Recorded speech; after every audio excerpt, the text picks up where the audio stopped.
বৌমা, কালকে তোমার মার কাছে ফোন করে আমার কথা কি বলছিলে তুমি? মা আপনি কি বলছেন? আমি কানে কিছু শুনতে পাচ্ছি না। আরে আমি বলছি তোমার মার কাছে আমার নিন্দা মতো কি বলছিলে কালকে তুমি? আরে মা আপনি কি বলছেন? আমি কিছু শুনতে পাচ্ছি না। আরে কালকে তুমি তোমার মার কাছে বললে না সারাদিন তোমাকে আমি খাটাই, তোমাকে জ্বালা যন্ত্রণা দিই, দিন ভরে খিটখিট খিটখিট করতে থাকি, আর ছেলে বাড়িতে আসলে ছেলের কানে সবকিছু নালিশ করি, বললে না কালকে তোমার মাকে? আরে মা আমি কানে কিছু শুনতেই পারছি না।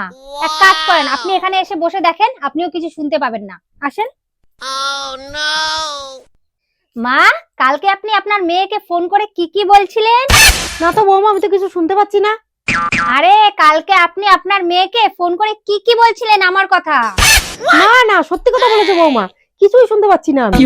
যে আমি সারাদিন কোনো কাজ করি না, সারাদিন শুয়ে বসে থাকি, আপনি সব কাজ করে বেড়ান, রান্নাঘর সামলান, বড় ঘর সামলান, সব কাজ আপনি করেন, এইসব বলছিলেন?